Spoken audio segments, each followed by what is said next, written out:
तो दोस्तों आज से हम एक न्यू सीरीज स्टार्ट करने वाले हैं। तो ये कहानी है दाफेंग नाम के एक जीनियस कल्टीवेटर की। एक ऐसा कल्टीवेटर जिसके सामने अच्छे से अच्छा जीनियस नहीं टिक सकता। दाफेंग की कल्टीवेशन इतनी ज्यादा मिस्टीरियस है कि कोई पता भी नहीं कर सकता कि वो किस तरह के कल्टीवेशन पावर का इस्तेमाल करता है। दाफेंग का जन्म भी बिल्कुल मिस्टीरियस तरह से हुआ था। करीब 16 साल पहले एक तूफानी रात आई थी, जिस रात में एक मास्टर को समुद्र के किनारे एक बच्चा मिला था। वो रात इतनी ज्यादा खतरनाक थी कि जो तूफान उस रात को आया था वो अच्छे से अच्छे गाँव को उड़ा के खत्म कर दे। लेकिन जैसे ही मास्टर को समुद्र के किनारे वो बच्चा मिला, बच्चे को हाथ में लेते ही ये तूफान थम गया और उसके बाद सारी तबाही भी रुक गई। उसके बाद से ही मास्टर ने उस बच्चे का नाम रखा दाफेंग। दाफेंग के आते ही यहाँ का तूफान खत्म हो गया। तो मास्टर का ये मानना था कि दाफेंग का जन्म ही इसलिए हुआ है ताकि वो आगे आने वाली बहुत बड़ी तबाही का खात्मा करेगा। वो अच्छाई का साथ देगा और दुनिया को बचाने की कोशिश करेगा। इसी वजह से मास्टर ने बचपन से ही दाफेंग की कल्टीवेशन सबसे दूर रहकर जंगल में ही स्टार्ट करवा दी। दाफेंग जो भी कल्टीवेशन करता वो नॉर्मल कल्टीवेशन से काफी ज्यादा अलग तरह की होती। उसका कल्टीवेशन में लेवल तो सेम होता, लेकिन जिस लेवल पे वो होता अगर उस लेवल का बंदा भी उससे मुकाबला करने के लिए आ जाए तो दोनों में ऐसा लगता कि आसमान जमीन का फर्क है। दाफेंग के पास बहुत ज्यादा पावर थी, इतनी पावर थी कि वो खुद भी नहीं समझ सकता था कि उसके पास कितनी पावर है। दाफेंग एक बहुत अच्छा इंसान है जो हमेशा अच्छाई का साथ देता है और लोगों की मदद करने की कोशिश करता है। उसके इसी कल्टीवेशन के सफर में उसकी मुलाकात एक प्रिंसेस से भी हो जाती है, जिस प्रिंसेस के अंदर एक बहुत ही मिस्टीरियस तरह की बीमारी थी। ऐसी बीमारी की रात अंधेरी होते ही उसका पूरा बदन जो था वो जमने लग जाता। पूरी दुनिया से प्रिंसेस ने इलाज ढूंढ लिया था, लेकिन कहीं से भी उसको वो इलाज नहीं मिला। लेकिन जब से वो दाफेंग से मिलती है उसको ये पता चलता है कि दाफेंग की कल्टीवेशन ऐसी मिस्टीरियस है कि उसकी कल्टीवेशन ऑरा से ही प्रिंसेस की बीमारी ठीक हो सकती है। तो दाफेंग ये डिसाइड कर लेता है कि वो हमेशा प्रिंसेस का साथ देगा और उसकी जो भी परेशानी है वो उसको खत्म करने की कोशिश करेगा। ये कहानी हमें एक नए एडवेंचर पे ले जाएगी जो कि आपको देखने में बहुत ज्यादा मजा आने वाला है।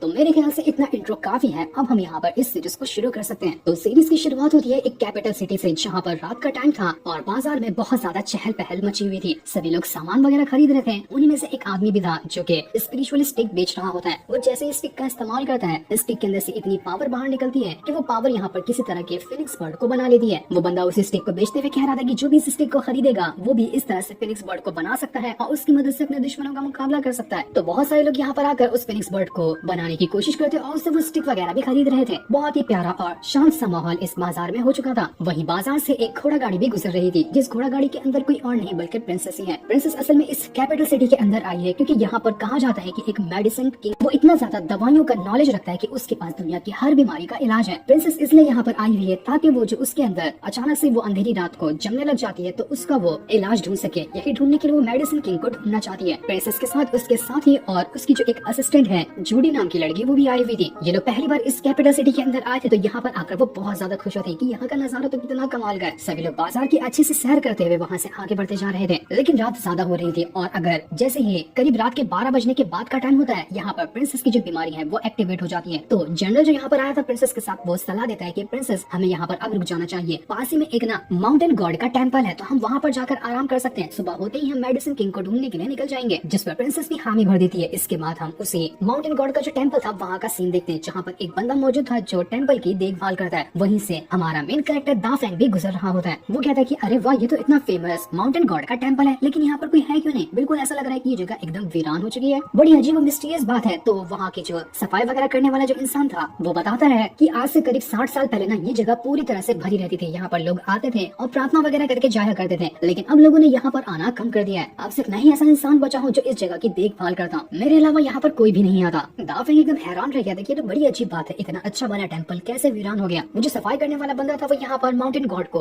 ग्रीट करते हुए उसके सामने अपना सर झुका रहा था। तो दाफेंग भी यहाँ पर यही करने का ट्राई करता है कि वो जब टेम्पल के अंदर आ ही गया तो क्यों ना वो माउंटेन गॉड को भी रिस्पेक्ट दे दे। तो वो भी माउंटेन गॉड के सामने झुक जाता है, उन्हें ग्रीट करते हुए अपना सर उसके सामने झुका लेता है। जैसे उसने ये किया था अचानक से उसकी पावर एक्टिवेट होने लग जाती है, साथ ही उसकी जो एथ स्पिरिट थी वो भी बाहर निकल कर आ जाती है। दाफेंग यहाँ पर अपनी पावर को एक्टिवेट करना भी नहीं चाह रहा था, लेकिन फिर भी अचानक से उसकी पावर एक्टिवेट हुई थी और वो पावर सीधा माउंटेन गॉड की जो मूर्ति होती है उसके अंदर जाने लग जाती है, जिस वजह से तो मूर्ति के अंदर से बहुत ज्यादा ऑरा बाहर निकलने लग गया था। इतना ज्यादा ऑरा कि मानो वो मूर्ति को ही तबाह वो बर्बाद कर देगा। ये ऑरा इतना ज्यादा था कि आसपास के इलाके में एक तूफान सा आ जाता है, जो देखकर जनरल भी हैरान रह गया था प्रिंसेस वाला कि अचानक से टेम्पल के अंदर क्या हो रहा है। दाफेंग को जो भी माउंटेन गॉड को रिस्पेक्ट वगैरह देनी थी वो अपनी पूरी रिस्पेक्ट का काम पूरा कर लेता है, लेकिन जैसे वो उठ रहा था कि अचानक से जिस चीज का सभी को डर था वही चीज यहाँ पर हो जाती है। माउंटेन गॉड की जो मूर्ति थी वो चकनाचूर हो जाती है। बिल्कुल मिस्टीरियस तरह से वो मूर्ति टूट चुकी थी। सफाई करने वाला टेम्पल की जो बंदा होता है वो कह रहा था कि अनर्थ हो गया, ऐसा नहीं होना चाहिए था। माउंटेन गॉड की मूर्ति टूट गई, ये एक निशानी है कि बहुत बड़ी तबाही आने वाली है, बहुत बड़ी तबाही आएगी, सब कुछ खत्म हो जाएगा। वो डरते और चिल्लाते हुए वहाँ से भाग जाता है। दाफेंग भी हैरान था कि अबे यार मैं तो सिर्फ यहाँ पर अपना रिस्पेक्ट पेश करने के लिए आया था, मैंने इसके अलावा तो कुछ किया नहीं। तो अचानक अंदर से ये मूर्ति कैसे टूट गई, मुझे नहीं लगता कि मेरी वजह से टूटी होगी, ये तो अपने आप टूट गई होगी कमजोर होने की वजह से। इसलिए वो देखने लग जाता है कि क्या वो यहाँ पर इस मूर्ति को वापस से ठीक कर सकता है। तो मूर्ति पहले जैसी हो जाएगी। लेकिन जैसे दाफेंग ये काम कर रहा था वहाँ पर प्रिंसेस का जनरल पहुंच जाता है। जनरल वहाँ पर आने के बाद दाफेंग से कह रहा था कि देखो लड़के, हम यहाँ से ना गुजर रहे थे, लेकिन रात ज्यादा हो गई है और मेरे साथ कुछ मेहमान भी आए हुए हैं, तो क्या हम लोग इस टेंपल के अंदर रात गुजार सकते हैं? अगर तुम इसकी परमिशन देते हो तो तुम्हारा बहुत बहुत शुक्रिया होगा। दाफेंग कहता है कि अरे नहीं नहीं यार, ये जगह मेरी नहीं है, मैं यहाँ पर नहीं रहता, मैं तो खुद पास से गुजर रहा था, तो एक बार टेंपल के अंदर आ गया, आपको जहाँ रहना है तो वहाँ रह सकते हो, मुझे कोई परेशानी नहीं है इसमें। ये सुनकर जनरल जो था वो यहाँ पर दाफेंग का शुक्रिया करता है कि तुम्हारा बहुत बहुत शुक्रिया जो तुमने हमें यहाँ पर रुकने के लिए कह दिया। इसलिए जनरल और जितने भी लोग यहाँ पर आए हुए थे प्रिंसेस के साथ सभी वहाँ पर कैंप लगा लेते हैं और आग वगैरह जलाकर खाना पीना खाने लग गए थे। जनरल जो था वो यहाँ पर दाफेंग को भी कुछ खाने के लिए देता है, क्योंकि दाफेंग के पास कुछ खाने को था नहीं उस टाइम। तो दाफेंग भी बड़े आराम से उसका खाना लेकर खाने लग जाता है, क्योंकि उसको भूख भी बड़ी लगी हुई थी। जनरल यहाँ पर दाफेंग से कहता है कि क्या तुम मुझे अपने बारे में बताओगे कि तुम आस पास ही रहते हो क्या, यहाँ पर आना कैसे हुआ? दाफेंग कहता है कि मैं ना यहाँ पे जो पास में माउंटेन है ना, मैं वहाँ पर रहता हूँ अपने मास्टर के साथ। मास्टर के कहने पे मैं माउंटेन से बाहर निकल कर आया था, कुछ जरूरी काम है मुझे। तो वो जनरल कहते हैं कि देखो तुम माउंटेन में रहते हो ना, तो हमने सुना है कि वहाँ पर एक मेडिसिन किंग रहता है, क्या तुम मुझे उसके बारे में बता सकते हो कि हमें वो कहाँ मिलेगा, हमें उसकी जरूरत है। दाफेंग बताते हैं कि यार तुमने आने में देरी कर दी, मेडिसिन किंग तो कब का मर चुका है, करीब 3-4 साल हो गए, वो 3-4 साल पहले ही मेडिसिन किंग मर गया था, अब तुम उसको नहीं ढूंढ पाओगे। ये सुनकर जनरल भी परेशान हो जाता है कि यार ये तो गड़बड़ हो गई, प्रिंसेस बड़ी उम्मीद से यहाँ पर आई थी कि मेडिसिन किंग उनकी बीमारी को ठीक कर सकता है, लेकिन यहाँ पर तो अब कैसे होगा ये। जनरल यहाँ पर घोड़ा गाड़ी के पास आता है और बाहर से प्रिंसेस से कह रहा होता है कि देखिए प्रिंसेस, मेडिसिन किंग तो अब मर चुका है, अब हमारे पास कोई दूसरा तरीका नहीं है कि हम आपकी बीमारी का इलाज ढूंढ पाए।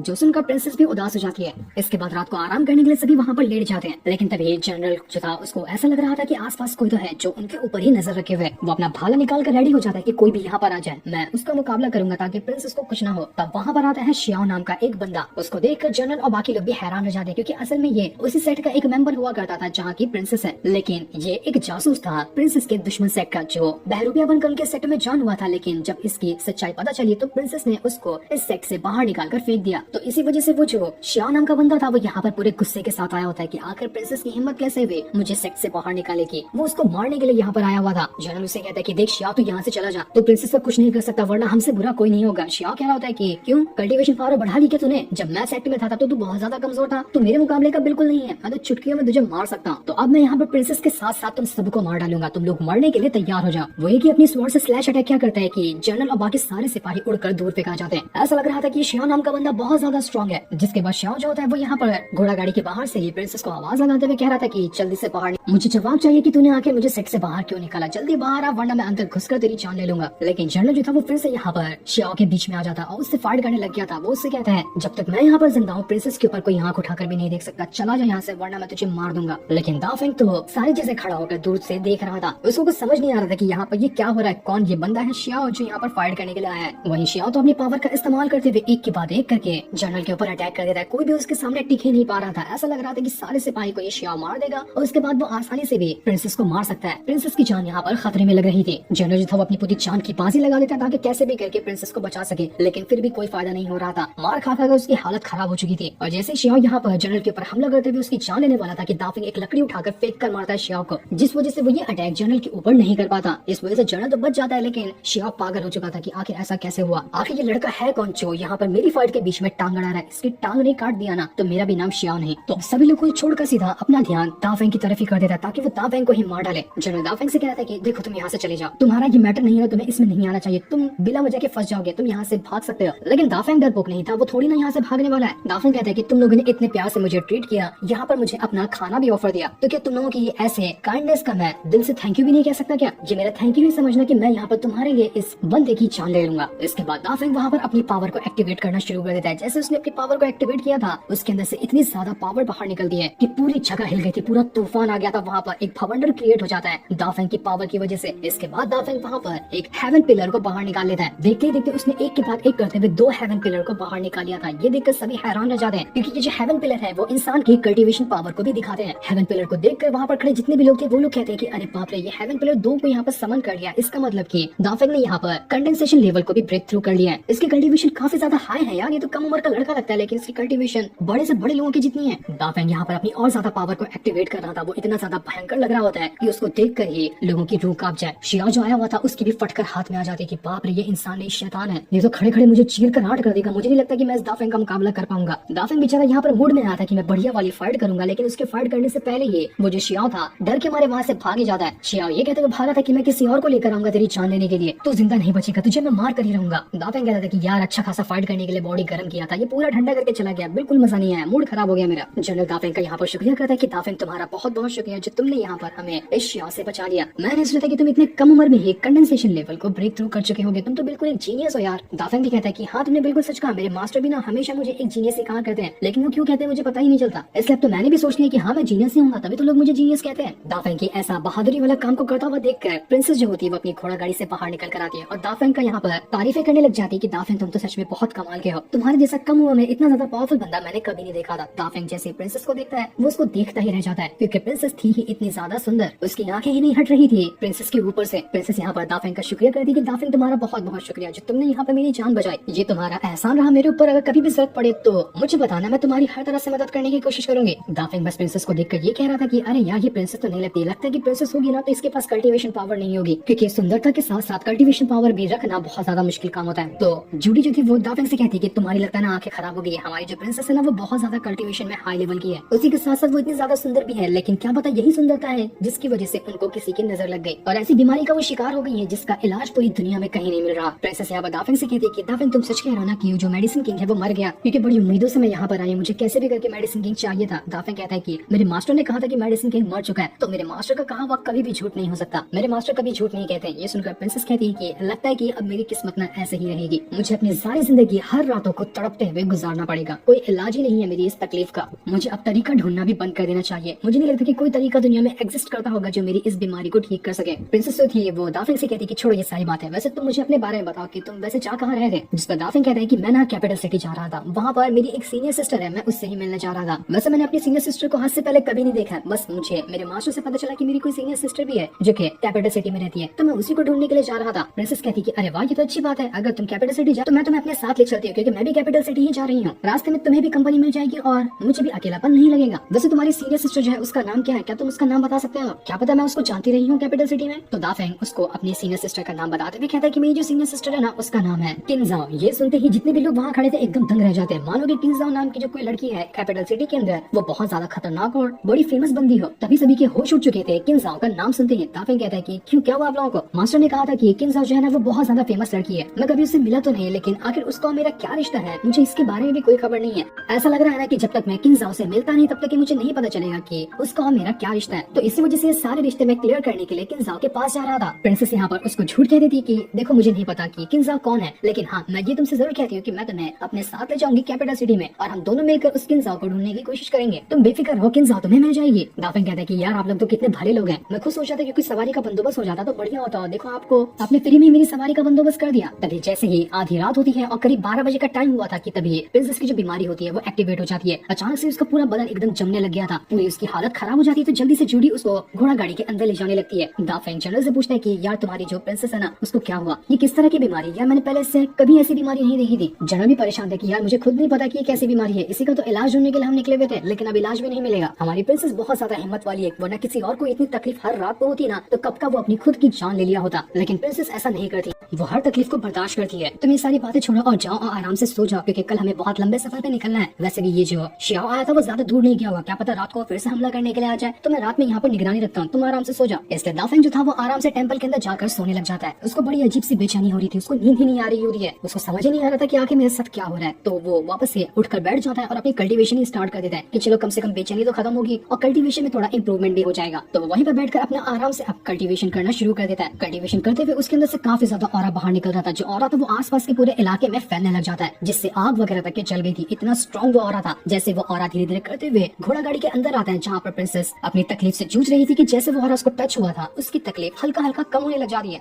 प्रिंसेस एकदम हैरान कि आखिर ऐसा कैसे हुआ, ये कहाँ का अजीब सा ऑरा आ रहा है जो यहाँ पर मेरी तकलीफ को कम कर रहा है, बड़ी अजीब बात है ये। तो वो जूडी से कहती है कि जरा बाहर जाकर देखो कि आखिर क्या हो रहा है, किस वजह से ये ऑरा यहाँ पर आ रहा है। तो जूडी जो थी वो बाहर जाकर चेक करती कि असल में यहाँ हो क्या रहा है। तब उसको थोड़ी दूर दाफिंग दिखाई देता है जो अपना कल्टीवेशन कर रहा था, उसी का ऑरा यहाँ पर आ रहा होता है। प्रिंसेस को ये कंफर्म तो नहीं था कि वही ऑरा से उसकी बीमारी ठीक हो रही है, तो वो एक बार जूडी से कहती है कि जरा दाफिंग से कहो कि वो अपनी कल्टीवेशन रोक दे, अगर उसकी कल्टीवेशन रोकने से मेरी तकलीफ वापस से बढ़ जाती ना तो मतलब कि उसी के कल्टीवेशन का ऑरा जो था वो मेरी तकलीफ कम कर रहा था। तो जूडी यहाँ पर चिल्लाते हुए दाफिंग से कहती है कि दाफिंग रुक जाओ, रात को क्या कल्टीवेशन करे, कल सुबह आराम से कर लेना, जाओ सो जाओ। इसलिए दाफिंग कल्टीवेशन रोकना तो नहीं चाह रहा था, लेकिन फिर भी वो रोक देता है और उसने जैसे अपनी कल्टीवेशन रोकी थी प्रिंसेस की तकलीफ पहले से भी ज्यादा बढ़ जाती है। प्रिंसेस को समझ आ चुका था कि नहीं, दाफिंग की जो कल्टीवेशन से निकल रहा ऑरा था ना वही ऑरा था जो मेरी तकलीफ को कम कर रहा था। तो वो तुरंत ही जूडी से कहती कि जल्दी से जाओ दाफेंग से कहो कि वो अपनी कल्टीवेशन वापस स्टार्ट करे और उससे ये भी कहना कि वो नजदीक आके मेरे कल्टीवेशन करे ताकि और ऑरा मेरे अंदर आ सके। तो जूडी जल्दी से दाफेंग से कहती कि सुनो दाफेंग वापस से अपनी कल्टीवेशन स्टार्ट कर दो और वहां ने यहाँ आकर कल्टीवेशन करना घोड़ा गाड़ी के पास। दाफेंग परेशान की क्या पागल हो गए यार, अभी तो बोलते कल्टीवेशन नहीं करो, अभी बोलते कल्टीवेशन करो, दिमाग खराब करके रखा है। वो उनसे कहता है कि देखो मैं भला इंसान हूँ, लोगों की मदद भी करता हूँ, लेकिन इसका मतलब ये नहीं कि तुम जैसे मुझे चाहो वैसे न चालो। कभी बोलते हो ये करो, कभी बोलते हो वो करो, समझ नहीं आता कि क्या करूँ इसलिए। लेकिन फिर भी वो प्रिंसेस के लिए वहाँ पर बैठकर कल्टीवेशन करने लग जाता है। पर जो ऑरा अंदर आ रहा था वो काफी ज्यादा कम था। तो प्रिंसेस जो होती है वो जूडी से कहती कि जाओ और दाफेंग से कहो कि वो घोड़ा गाड़ी के अंदर मेरे बाजू में बैठकर कल्टीवेशन करे, तो उसका ज्यादा ऑरा यहाँ तक आएगा तो मेरी तकलीफ कम हो जाएगी। प्रिंसेस से सुनकर हैरान हो जाती कि नहीं ऐसा नहीं हो सकता, आप ये क्या कह रही हैं, आपकी तो अभी तक की शादी भी नहीं हुई और एक घोड़ा गाड़ी के अंदर किसी अनजान इंसान के साथ आप नहीं रह सकती। लेकिन प्रिंसेस कहती कि वो सारी चीजें भाड़ में गई, मुझे मेरी तकलीफ इतनी ज्यादा आउट ऑफ कंट्रोल हो रही है कि मैं बर्दाश्त नहीं कर पा रही, तुम जाओ और कहो दाफेंग से कि वो मेरे यहाँ पर आकर कल्टीवेशन करे। तो जूडी यहाँ पर दाफेंग से कहती कि सुनो दाफेंग, यहाँ पर प्रिंसेस तो तुम्हें अंदर बुला रही है लेकिन अंदर जाने के बाद तुमने कुछ भी गड़बड़ करने की कोशिश की या फिर एक बार भी नजर उठाकर प्रिंसेस को देखा तो मुझसे बुरा कोई नहीं होगा, तुम्हारी आंखें निकाल कर गुड़ियां खेलूंगी, समझ में आया क्या। दाफेंग खुद थोड़ा शर्मा रहा था कि यार वो कैसे अंदर जाएगा, लेकिन फिर भी वो प्रिंसेस के लिए हामी भर देता है कि ठीक है मैं अंदर जाके ही कल्टीवेशन करता हूँ। जूडी कह रही थी कि याद है ना मेरी बात की मैंने क्या कहा था, एक बार भी नजर उठा के मत देखना, मैं घोड़ा गाड़ी के बाहर ही खड़ी हूँ, एक भी आवाज सुनी तो अंदर घुसकर तो मैं मारूंगी। इसके बाद दाफेंग अंदर आता है जहाँ का पूरा माहौल ही एकदम ठंडा हो चुका था, प्रिंसेस की हालत एकदम ज्यादा खराब हो चुकी थी। वो दाफेंग से कह रही थी कि दाफेंग जल्दी करो कल्टीवेशन स्टार्ट करो। तो दाफेंग वहाँ पर अपनी कल्टीवेशन शुरू कर देता है और जैसे उसके कल्टीवेशन से ऑरा बाहर निकल रहा था वो ऑरा धीरे धीरे करते हुए पूरे कमरे को गर्म करने लगता है और जितनी भी प्रिंसेस की बॉडी जम रही थी वो धीरे धीरे करते हुए ठीक होने लग जाती है। प्रिंसेस सीधा आती है और दाफेंग के पीछे ही आकर बैठ जाती है और उससे कहती है कि अपनी कल्टीवेशन की स्पीड बढ़ाओ और थोड़ा फास्ट यहाँ पर कल्टीवेशन करो ताकि यहाँ पर मेरी तकलीफ जो है ना वो कम होने लग जाए। प्रिंसेस को इतना करीब बैठा हुआ देखकर थोड़ा थोड़ा दाफेंग भी यहाँ पर शर्माने लग जाता है कि अरे यार थोड़ा सा अनकंफर्टेबल लग रहा है, लेकिन फिर भी वो यहाँ पर हिम्मत करते हुए कल्टीवेशन कर रहा था। वो जितना फास्ट और जितनी ताकत से अपनी कल्टीवेशन कर रहा होता है उतना ही ज्यादा जो प्रिंसेस की तकलीफ थी वो धीरे धीरे करते हुए कम होने लगती है। पूरी की पूरी घोड़ा गाड़ी दाफेंग की कल्टीवेशन के ऑरा की वजह से भर चुकी थी। दाफेंग को समझ नहीं आता कि ये कैसी बीमारी है यार, मेरी कल्टीवेशन और मेरे ऑरा में ऐसा कौन सा असर है जिसकी वजह से प्रिंसेस की ये बीमारी ठीक हो रही है। बड़ी मिस्टीरियस और काफी अजीब बात है, लेकिन चलो कोई भी बात क्यों ना हो, यहाँ मैं काम आ रहा हूँ प्रिंसेस के लिए और उसकी तकलीफ कम हो रही है तो ये तो मेरे लिए बहुत अच्छी बात है। मैं किसी की मदद के लिए काम आऊँ, मुझे बहुत अच्छा लगता है किसी की मदद करना। यहाँ पर प्रिंसेस की तकलीफ कम तो हो रही थी लेकिन अभी तक पूरी तरह से ठीक नहीं हुई थी, उसको अभी और ज्यादा ऑरा की जरूरत थी ताकि वो पूरी तरह से तकलीफ से आराम हासिल कर सके। प्रिंसेस जैसे यहाँ पर थोड़ा सा खड़ा होने की कोशिश करती है वो वापस से वहाँ पर गिर जाती है और उसकी तकलीफ अब और ज्यादा बढ़ चुकी थी। दाफेंग घबरा जाता है कि यार क्या हुआ और इसी घबराने की वजह से उसने अपना कल्टीवेशन भी रोक दिया था। उसकी कल्टीवेशन रुकते ही और ज्यादा प्रिंसेस की तकलीफ बढ़ चुकी थी। दाफेंग सोचता है कि यहाँ पर मुझे नहीं लगता कि कल्टीवेशन से कोई फायदा होगा, मुझे कुछ और तरीका निकालना पड़ेगा इस तकलीफ को कम करने का। तो वो सीधा अपनी पावर को एक्टिवेट करता है और डिसाइड करता है कि वो अपनी थोड़ी सी पावर सीधा का सीधा ही प्रिंसेस के अंदर डाल देगा ताकि एक ही सेट झटके में प्रिंसेस की जितनी भी तकलीफ है वो खत्म हो जाए। तो दाफेंग यहाँ पर अपनी पावर को एक्टिवेट करता है और अपनी पावर का थोड़ा सा जो ऑरा होता है वो सीधा का सीधा प्रिंसेस के अंदर डाल देता है। जैसे ये काम हुआ था प्रिंसेस एकदम हवा में फ्लोट करने लग जाती है, उसके अंदर से काफी ज्यादा ऑरा बाहर निकल रहा था। जितना भी बीमारी वाला ऑरा था वो कम होते जा रहा है और दाफेंग का ऑरा बढ़ते जाता है। ऐसा होते ही दाफेंग का काफी ज्यादा ऑरा घसीट कर सीधा प्रिंसेस के अंदर जा चुका था, जिस वजह से वहाँ पर एक जोरदार धमाका होता है। धमाके के बाद प्रिंसेस की हालत जो थी वो ठीक होने लग जाती है, लेकिन दाफेंग ये देखकर हैरान था कि यार इतनी सी देर में मेरा काफी ज्यादा ऑरा खत्म हो गया। मैं तो इतना ज्यादा ऑरा नहीं डालना चाह रहा था लेकिन फिर भी काफी ज्यादा ऑरा इसके अंदर गया। लेकिन चलो मुझे खुशी है कि कैसे भी करके यहाँ पर प्रिंसेस की तकलीफ तो कम हुई, इस चीज से वो दोनों ही यहाँ पर काफी ज्यादा खुश थे।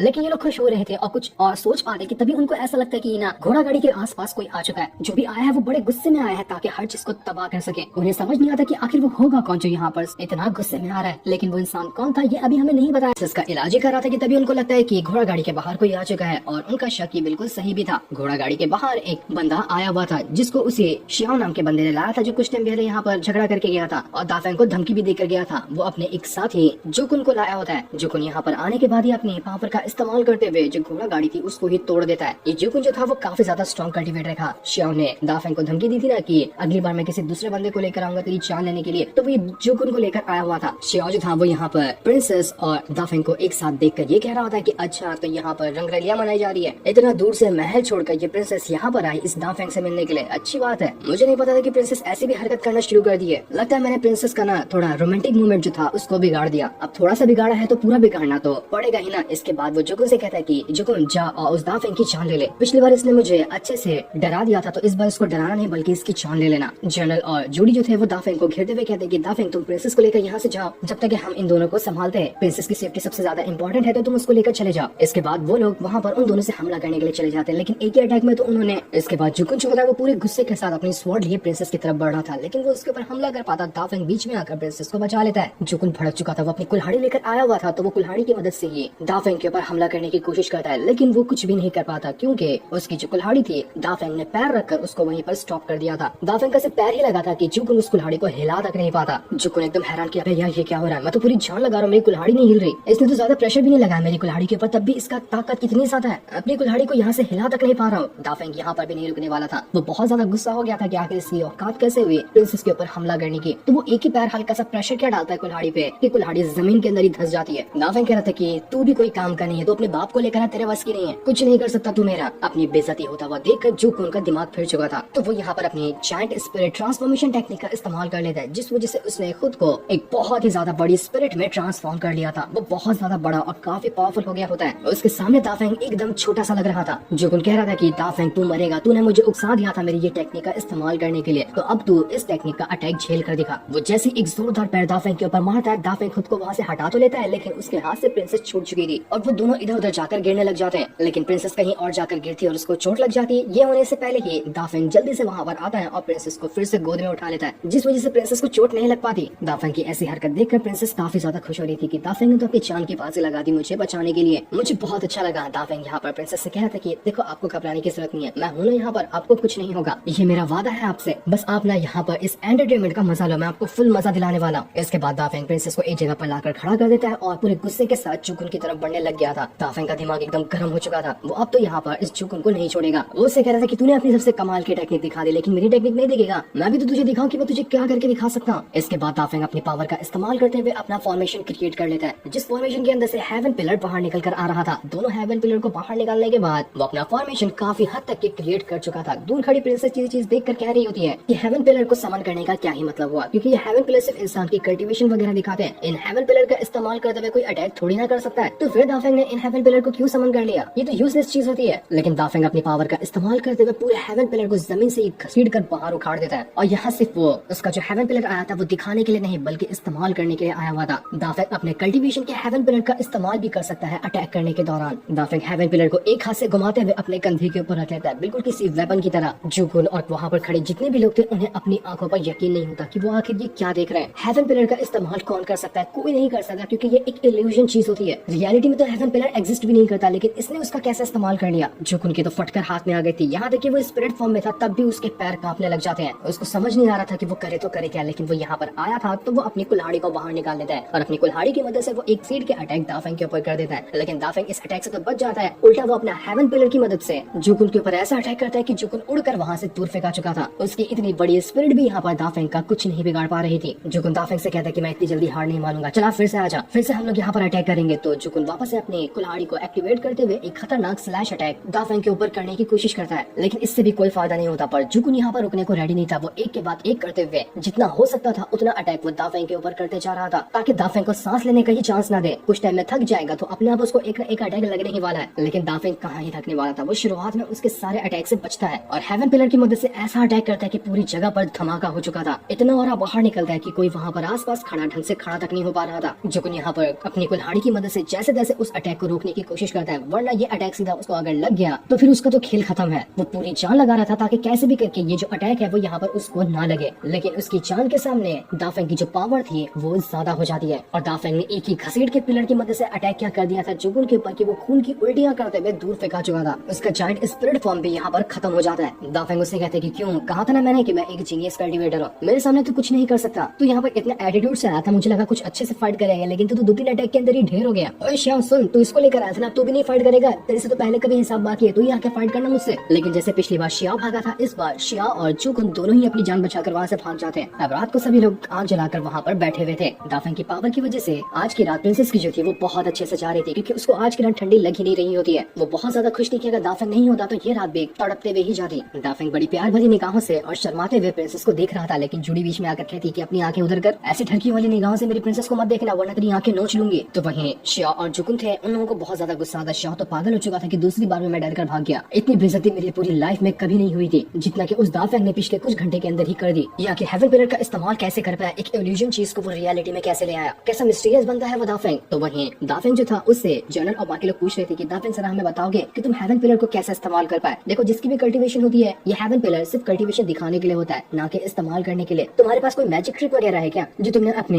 कल्टीवेशन पावर वाले ही हेवन पिलर को बाहर निकाल लिया इस्तेमाल करने के लिए? दाफेंग कहता है कि आप लोग क्या कह रहे हैं, मुझे कुछ समझ नहीं आ रहा, मैं तो हमेशा से अपने हेवन पिलर का इस्तेमाल करता हूँ, मुझे नहीं पता कि कोई दूसरा हेवन पिलर का कभी इस्तेमाल ही नहीं कर सकता। ये चीज तुम्हें पहली बार सुन रहा हूँ। तो जनरल बताता है कि देखो तुम भी अभी हाल फिलहाल कंडेंसेशन लेवल पे हो और मैं भी भी ना कंडेंसेशन लेवल पर हो। मैं तुम्हें अपना हेवन पिलर दिखाता हूँ कि मैं उसका इस्तेमाल नहीं कर पाता। तो जनरल जो था वो वहाँ पर अपना हेवन पिलर एक्टिवेट करता है कंडेंसेशन रेल वाला, लेकिन वो सिर्फ एक इल्यूजन था। चाहे वो कितना भी कोशिश क्यों न कर ले, वो हेवन पिलर को पकड़ ही नहीं सकता। इसी वजह से बाकी लोग हैरान थे कि दाफेंग अपने हेवन पिलर का कैसे यूज कर सकता है, क्योंकि वो भी तो कंडेंसेशन लेवल पर ही है। लेकिन यहाँ पर वही बात आ गई थी कि कोई भी अगर दाफेंग के सेम लेवल पर भी हो तो भी दाफेंग उससे कहीं गुना ज्यादा पावरफुल होता है। इसी वजह से जनरल और दाफेंग एक ही लेवल पे थे, लेकिन दोनों की पावर में आसमान और जमीन का फर्क था। दाफेंग खुद हैरान था कि आखिर ये ऐसी चीज कैसे हो सकती है, क्योंकि उसको खुद नहीं पता कि उसकी कल्टीवेशन कितनी ज्यादा मिस्टीरियस और कितनी अनोखी है, जो एक हिसाब से उसको वरदान मिला है। इसके बाद सारे लोग वहाँ पर बैठकर आराम से बातें करते और हंसी मजाक कर रहे थे, क्योंकि आज रात की टेंशन तो खत्म हो चुकी थी। लेकिन ये लोग यहाँ पर खुश थे तो वहाँ पर शिया और जुकुन बहुत ज्यादा भड़के हुए थे। वो लोग दूसरा तरीका निकाल रहे होते हैं दाफेंग से बदला लेने का। तभी वहाँ पर एक बंदा आ जाता है, जो यहाँ पर आने के बाद कह रहा था कि मैंने तुम्हारे मुंह से सुना कि कोई ऐसा बंदा है जो हेवन पिलर को रियलिटी में भी इस्तेमाल कर सकता है।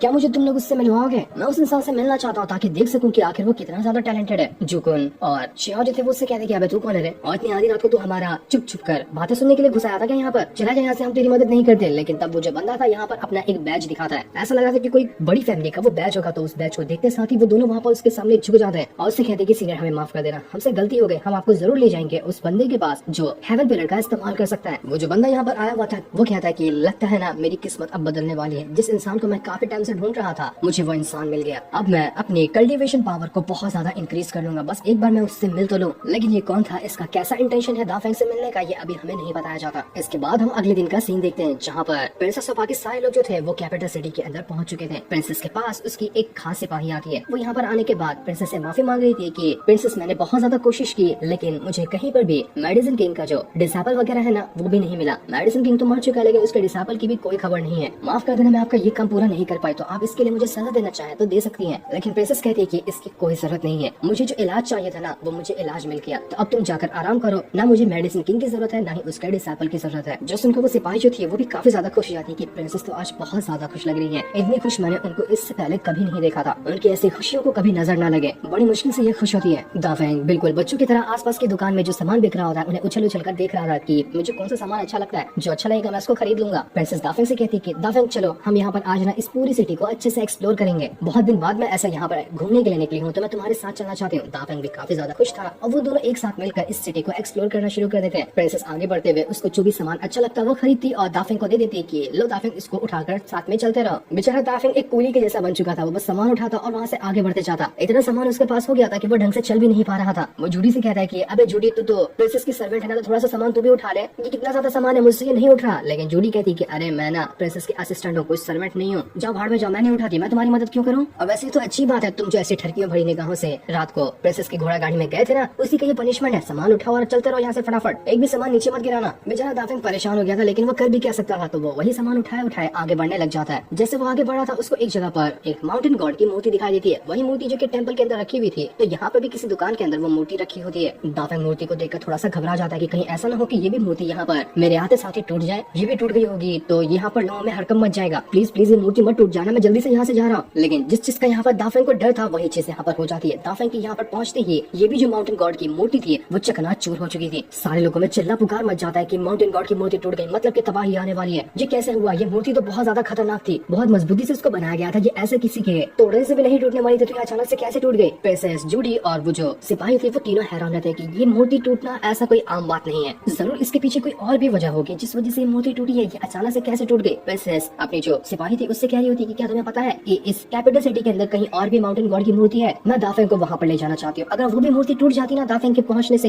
तो मतलब साफ है कि कुछ ना कुछ तो गड़बड़ है और ये कुछ ऐसी निशानी बताना चाह रहा है कि आगे कुछ बड़ा होने वाला है। सिपाही बताती कि इस कैपिटल सिटी के अंदर टोटल 4 मूर्ति थी, एक टेंपल के अंदर जो टूट गई, एक दूसरी यहाँ पर ये टूट गई और अब 2 और बाकी है, तो मैं दोनों जगह पर आपको ले चलती हूँ। ऐसे दाफेंग प्रिंसेस के साथ वहाँ से दूसरी मूर्ति को देखने के लिए जा रहा था। रास्ते में वो जूडी को चढ़ाते हुए भी जाता है कि बहुत परेशान करती हो तुमको भी परेशान करने का मैं टाइम जरूर ढूंढूंगा। इसके बाद वो एक दूसरी जगह पर पहुंच चुके थे जहाँ पर भी मूर्ति रखी हुई थी। सिपाही जो थी पहले मूर्ति को अच्छे से चेक करती है कि क्या इसमें कोई खराबी है या नहीं खराबी है, जिसके बाद वो बताती है कि मूर्ति बिल्कुल परफेक्ट है, इतनी मजबूत है कि 50 लोग भी इसको हिलाए ना तो हिलने नहीं वाली, टूटने का तो सवाल ही पैदा नहीं होता। लेकिन वहाँ पर सिर्फ दाफेंग के आने की कमी थी। दाफेंग जैसे ही बाहर ही आया था कि वो मूर्ति भी टूट जाती है। किसी को समझ नहीं आता कि आखिर ऐसा कैसे हो रहा है, दाफेंग के आते ही सारी मूर्तियाँ कैसे टूट रही है। ऐसा स्ट्रेंज फिनोमेना इससे पहले कभी नहीं हुआ था। ये क्या दर्शाना चाह रहा है कुछ पता नहीं चल रहा। बहुत सारे लोग वहाँ पर फिर से भीड़ जमा करने लगते हैं कि मूर्ति टूट गई, अनंत होने वाला है। तो दाफेंग जल्दी से प्रिंसेस को गोद में उठाता और वो लोग वहाँ से भाग जाते हैं, वरना सभी मिलकर इन लोगों को ही मारते हैं कि इन लोगों ने मूर्ति तोड़ दी। काफी दूर तक भागने के बाद वो सभी एक जगह पर रुक जाते हैं जहाँ पर दाफेंग दाफेंग प्रिंसेस को भी उतार देता है। सभी की हालत खराब हो गई थी भाग भाग कर, लेकिन दाफेंग तो 1% भी नहीं थका था।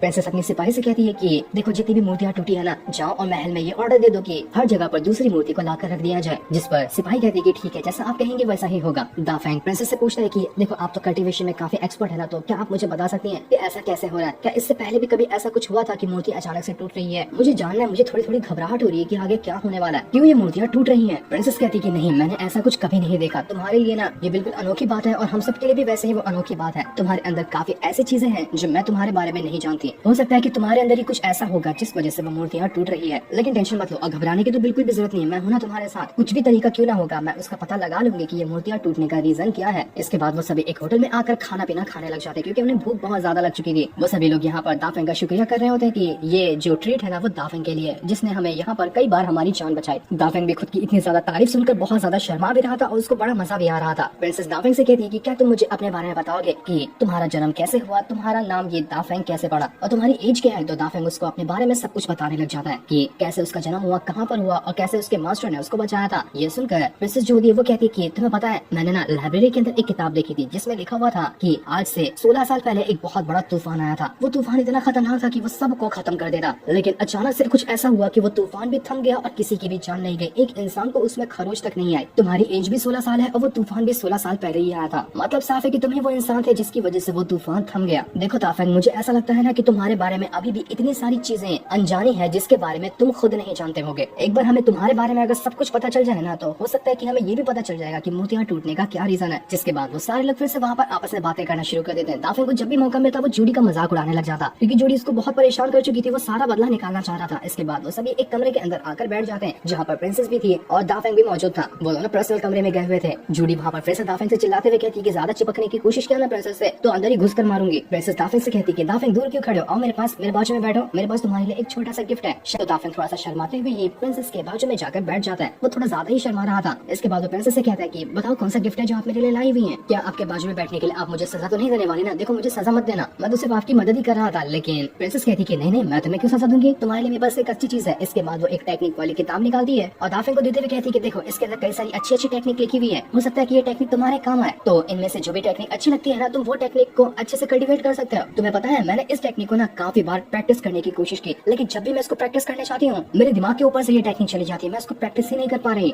तो मुझे लगा ये यूजलेस होंगे, इसलिए मैं तुम्हें दे रही हूँ ताकि तुम एक बार ट्राई करके देखो। हो सकता है कि तुम्हें ये टेक्निक समझ आ जाएगी, तुम इसको कल्टीवेट भी कर पाओगे और ये तुम्हारे लिए बहुत अच्छा हो जाएगा। तो दाफेंग यहाँ पर किताब को पढ़ता भी नहीं, उसको महसूस करते हैं। उसको किताब को छूते ही पता चल गया था कि अंदर कौन सी टेक्निक लिखी है, तो वो वही टेक्निक कल्टीवेट करने के लिए बैठ जाता है। प्रिंसेस एकदम शॉक में जा चुकी थी कि भाई साहब ये क्या हो रहा है। जिस टेक्निक को मैं इतना टाइम लगाकर समझ तक नहीं पा रही थी, दाफेंग ने टेक्निक को समझा तक नहीं, किताब को छूते साथ ही उसको पता चल गया कि ये कौन सी टेक्निक है और ये आराम से बैठकर उसको कल्टीवेट करने लग गया। आखिर ये कैसा बंदा है, इसके बारे में मुझे समझ नहीं आ रहा। दाफेंग, तुमने अपने अंदर ना बहुत सारे सीक्रेट छुपा कर रखे हैं, लेकिन वो सीक्रेट क्या है मुझे जल्द से जल्द उनका पता लगाना पड़ेगा, वरना आगे चलकर तुम मेरे रक्षक बनोगे या भक्षक बनोगे इसके बारे में मुझे कोई खबर नहीं है, क्योंकि तुम जैसा मिस्टीरियस बंदा मैंने अपनी पूरी लाइफ में कभी नहीं देखा था। जो सीन दिखाते ही ये एपिसोड यहीं पर एंड हो जाता है। Thanks for watching.